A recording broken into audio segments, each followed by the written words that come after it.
Hello, it's Oren Prunken, and today I want to talk about the common buying objection that a prospect has when they are offered your product or service. And it usually manifests in their head, quietly, they don't usually say it. It manifests in the way that they say, I don't think this product will work for me. Now, normally there is another objection that says, I don't think this product will work, full stop. And then another objection that's quite common is they just add on the end, for me. In other words, they know that the product or service will work, and works in general, for the particular problem or need they have, but they don't think it will work for their exact circumstances. So someone else in a different set of circumstances or situation will for sure work for them, but for them, because they are unique and their situation is unique, they don't think it will work for them. So I want to go back a little bit and tell you a story of how you should be going about addressing this concern. So my father, he's into radio broadcasting and communication. He's been into it for a good 25, maybe 30 years now. And it's been a hobby for him for all of that time. So a really long-term hobby. He knows a lot about the subject matter and all of the products that are available on the market. Now, we were driving, and I think we're going to driving and checking out some old secondhand books. And we're in the car and we're having a conversation, and he was just talking me through everything that was going on in his life, including radio communication and broadcasting, his hobby. Now, what he said to me was he was looking to downgrade a lot of his equipment. Now, all of this equipment is really, really expensive. He was looking to downgrade a lot of it and then purchase one unit. He had this one unit in his head, and basically he knew that this one unit would consolidate all of that other radio equipment that he didn't need to have. It was just downgrading into this one unit. Now, he knew that this unit actually did what it said it would do.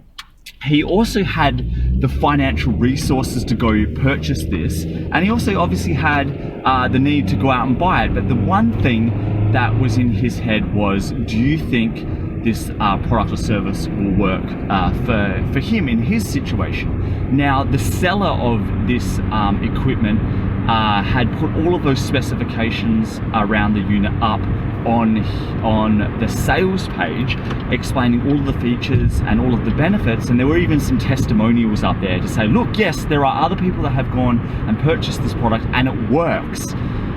But it didn't address that second concern. Yes, it works, but will it work for him in his particular circumstance and situation? And he sat on the fence for a really, really long time, debating whether or not he would go and make this purchase. Because again, as I said, this radio communication equipment is really, really expensive.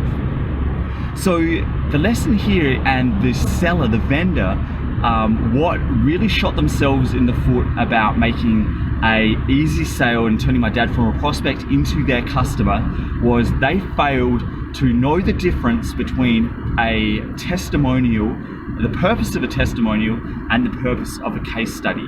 Now, you probably heard both of these things, and there is a difference between them and a different use for when you use a testimonial and a case study. Now, I'm going to go on a slight tangent, but I'm going to address what the difference is.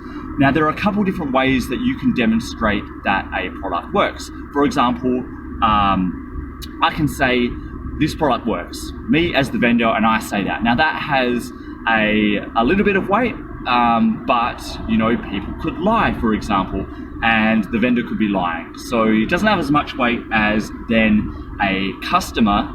The next level would be that the vendor would say, well, look, here is our customer list, and our customers have had a phenomenal amount of success with that. That has a little bit more weight. It's still the vendor saying how good the product is, but it is based on a third-party result.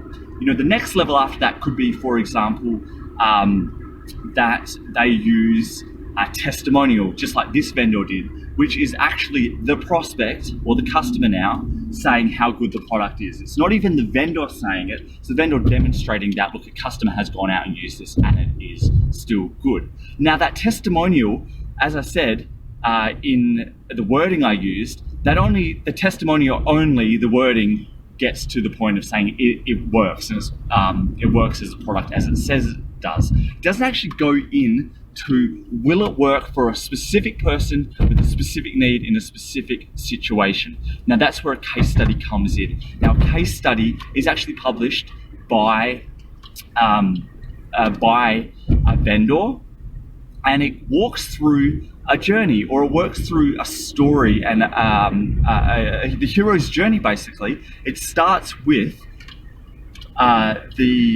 the prospect in the situation that they started in is usually a problem, and it then identifies all of the different things they tried and the wall they got to, and then this situation that popped up that made them change the course of what they were trying to do, and then it follows their journey of that new plan and changing their course and going through the ups and the downs, and then finally achieving the result that they wanted.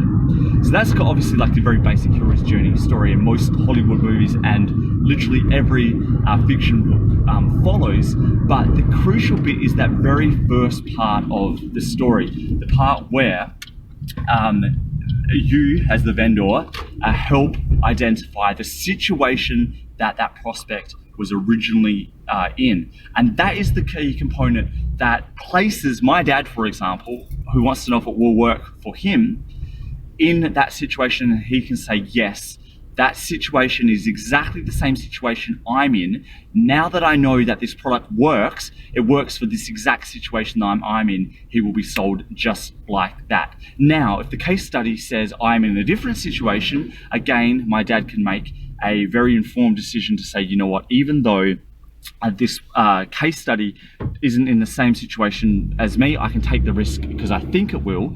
Or better still, the vendor can then go create and capture and publish multiple different case studies of multiple different starting circumstances for different vendors at different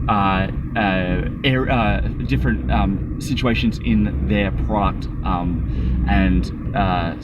product and solution journey. So that's how you go and do it. Testimonial is slightly different than a case study, but it is vitally important for what you do. So there's a couple different ways you can do this, just to sum it up. You as the vendor can say how your product works and who it will work for. Not quite as good as then going out and getting a testimonial and saying, well, here's someone else who says how good it is, and then finally getting a case study of that starting situation, and then going through and saying how good it is. The starting situation actually helps people overcome that buying objection of will it work ... for me. And that's the crucial key that would have sold my father, but would also sell a lot of your prospects that you are not currently selling. So I hope this is really valuable for you. We're at 8 minutes now, so until we talk next time, I hope you have an awesome day. I want you to try this out. I want you to do create testimonials based on your customer feedback, and also I want you to go out and create and publish case studies and see how that lifts all of your sales and gets better sales conversion than you're currently doing. Then hit me back. I'd love to know how you go with all this stuff. Talk soon. Goodbye.